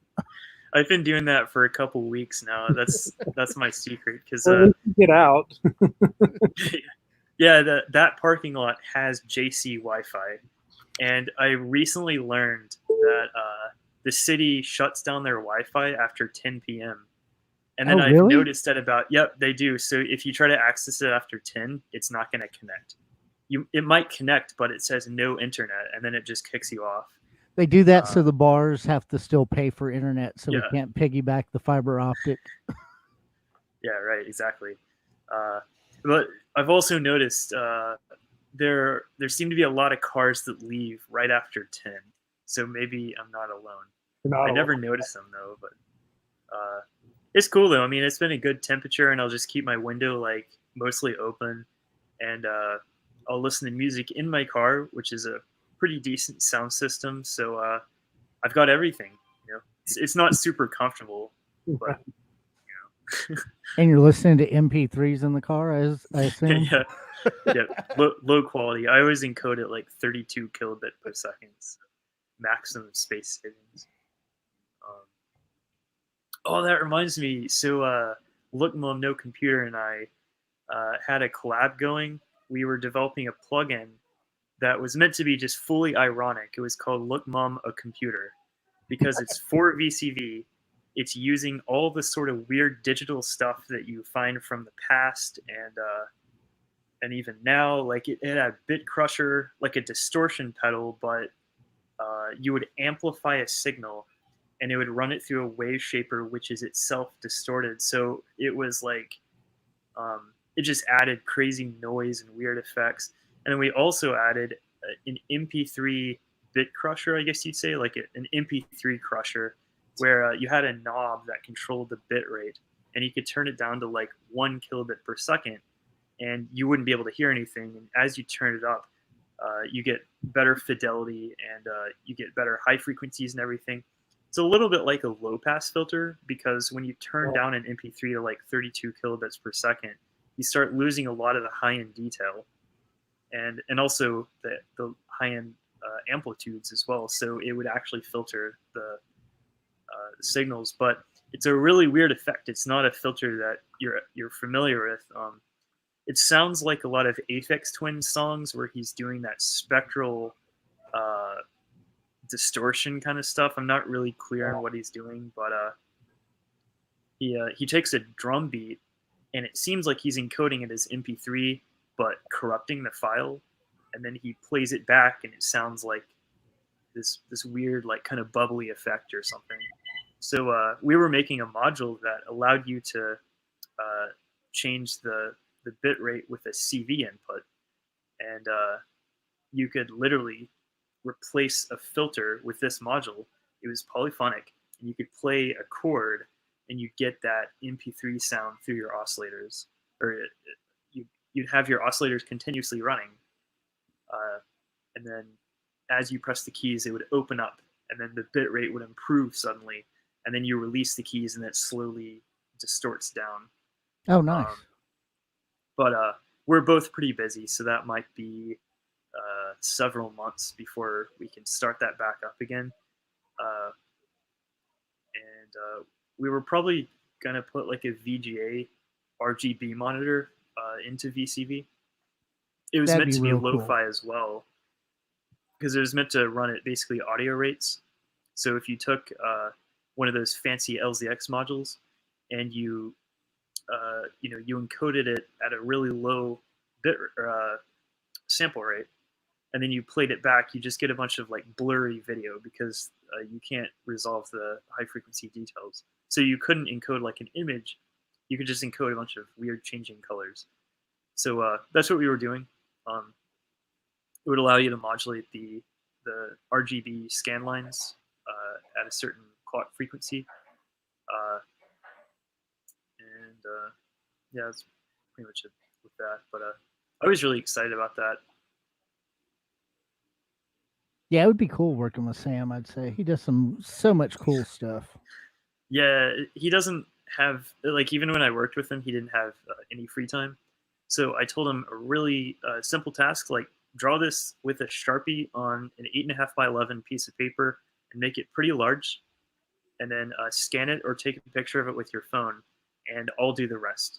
And that's basically what it was. So he drew all the ports, and once I like converted that to a vector image, I started moving the ports around. So I kind of made my own panel based on his drawing. But the idea was his. Well, the MP3 idea was mine, but like the bit crusher and the distortion thing, he would just come up with an idea. It's like, oh, it'd be really cool if we had like this digital effect or whatever, and I'd be like, okay, sure, I can do that. But the whole point of the plugin was just to be ironic, to have Look Mum a computer. And he said he'd make a video about it. So once we finally get that out, he'll probably have a VCV session, which would be pretty cool. That would be cool. Well, I think when he did like the Game Boy Mega Machine and stuff, he should have took that advantage to like, look, Mom, a whole bunch of little bitty computers. Yeah. Yeah. But that would be a cool fucking for VCV rack. A whole different VCV rack, the Game Boy Mega Machine, 100 Game Boys in VCV rack. Yeah. How many Game Boys does it take to break rack? There's several ideas we could do going down the lines that he's sort of explored already in hardware. He had all those Furbies in his Furby organ, which is impressive. I think he got on like BBC One and talked about that. So that was he so got great, famous doing that. But there are other weird knockoff sort of like pet video games. There's like the Tamagotchi where you get to raise a pet on a little like controller thing. And then there are a lot of like cheap Japanese ones that kind of followed up that idea. I wonder if I can get the source code of one and extract the sound engine and then get all those weird animal sounds with digital microcontrollers. That would be cool. Yeah, I could totally build a brand new unique oscillator with just like Tamagotchi sounds or something. Tamagotchi for rack. Yeah. I need a pun like, I don't know, Rackagotchi. But yeah, I just wish I had more time, and I wish that I was done with Rack version 2. But every feature takes a couple days, and I've got several features even before calling it an alpha version. Alpha basically means that the features are there, but they might not work at all. They might be super buggy. A pre-alpha is where you haven't even completed the feature set. You haven't even started on all the features. And then a beta is sort of like, well, I could probably release this, but I need it tested. So that's what a beta is. A lot of betas end up being the release copy because no one finds any bugs with the betas, but they still have to be called betas to distinguish them between the one that is proven to be fully working one and one that hasn't been tested yet. Have you gotten anything back from Richard Devine? He's pretty busy, but he said he would work on it in the next couple of days. So it's just being pretty slow. We'll have VCV Soundstage released about a day after he finishes, because I have most of the other marketing materials ready. The manual's like halfway done, so I can finish that up really quick. That is like a 4-page manual. If you pull that up on your computer, it's like full screens of a manual for that module. It's not that complicated. I think you've got it figured out pretty easily. And Richard Devine just read a couple pieces of the manual. Is like, okay, I know how it works. But it's really subtle, and a lot of people are going to have questions like, what happens when I change the room size, or can I modulate the room size? It'll explain that and go into detail. And so it's a module that I haven't really seen in Eurorack before, where you can physically move things around. So it's not like everyone knows what a VCO is, so you don't have to document it that much. It's its own thing, so I have to explain everything. And if I don't, people will get mad and say like, "Wow, I just bought this for $30, and I have no idea what this button does. So can I have a refund?" I just can't wait to see how crazy Richard's video is with that. Oh yeah, it's going to be insane. Yeah, I'm going to be blown away by not just his use of Soundstage, but his use of other sounds that are processed by Soundstage. Yeah, because he's used VCV before. I probably honestly wouldn't have hired him if I hadn't seen his VCV example before. Because I know he works a lot with software, and he works like most of his life in Eurorack, so he knows how software in Eurorack works.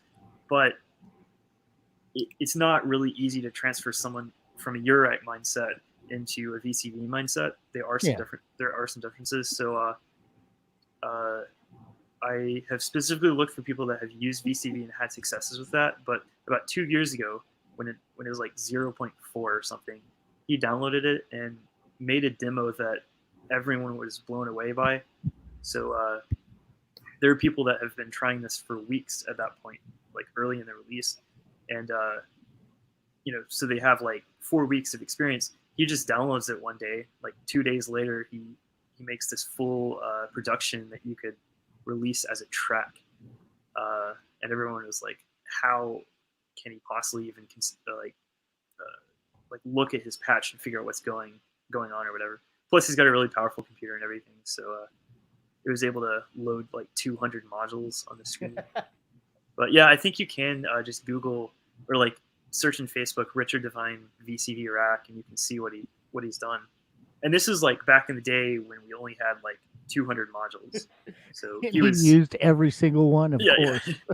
Yeah. Oh yeah, a super sidetrack. One of my like colleagues, not colleagues, but like another company, I'm not going to mention who he is, got a support email recently, and this guy said, "I found a credit card on the ground in a parking lot, and I tried purchasing one of your plugins, and it worked, but I no longer like the plugin. So could you refund it to my credit card?"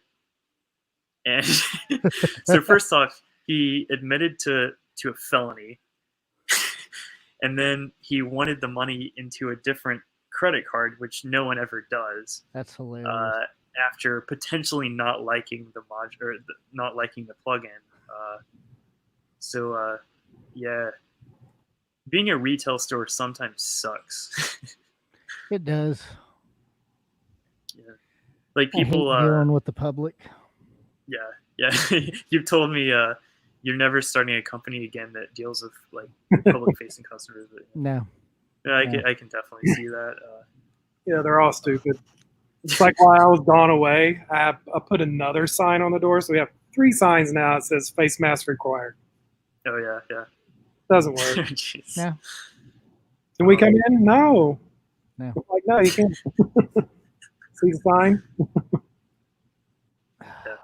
I always tell my friends and like family members about all these ridiculous customer stories, and they always try to like almost side with the customers, and they always say it's like maybe look at it from the customer's perspective and consider that they don't know everything about what it is, and give them the benefit of the doubt. This is why like customer is always right is said a lot at like Walmart or whatever.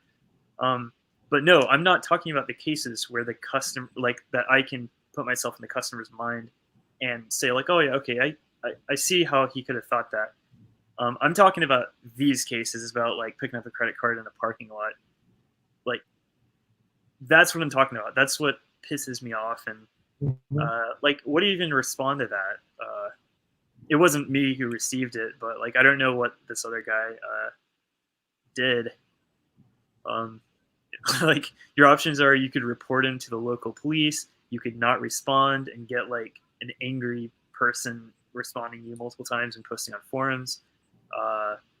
You could give them the refund, which would be ridiculous. Although if it was a credit card picked up from a parking lot, it's not like they can contact the bank of that credit card to make a chargeback. So I would just not respond. The thing I get, the one thing that bothers me more than anything, I mean, we sell electronic cigarettes. I mean, you use them, you put it in your mouth, and there's big signs all over, all sales are final. We don't do refunds or returns. And people will come back 2 or 3 days later, they're like, yeah, I just don't really like it. I want my money back. Well, is it malfunctioned? No, I just don't like it. Right. Yeah, I can't give you your money back. If it malfunctions or something, I'll give you a new one.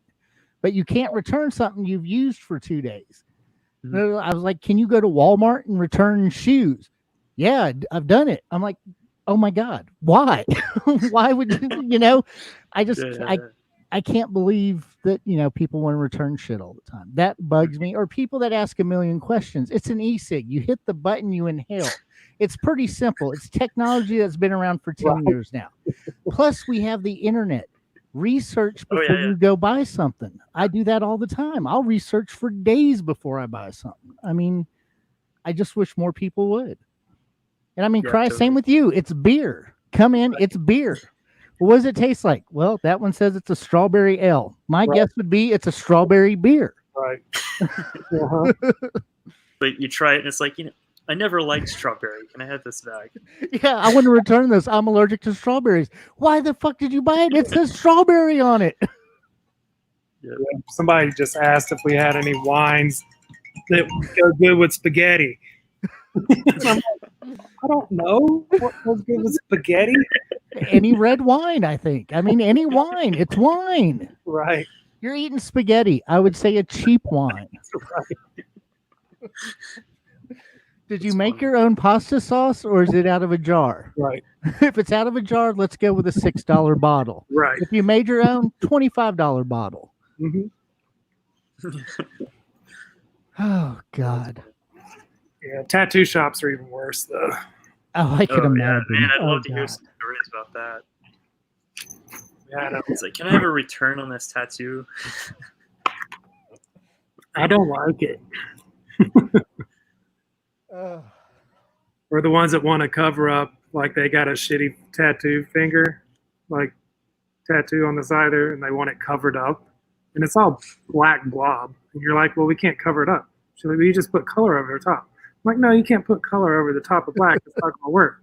Well, yeah, it will. I was like, how about you go to the store and you buy you some colored Sharpies? You go to town on that, and you let me know when you get done how you like it, and we'll do it. Oh, God. Oh, people. Oh, and I got to go back to work this weekend. Oh, God. Mm-hmm. I should probably get off here now so I can go mentally prepare for the next. What is today? Today's Wednesday, isn't it? Today's Wednesday. You got a couple of days. Yeah, I got a couple of days. All right. Well, y'all want to call it quits for the night and do it again next week? I'm closing up. All right. Cool. All right.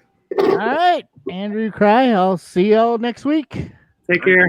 All right, everybody. See you next week. We're out. Like.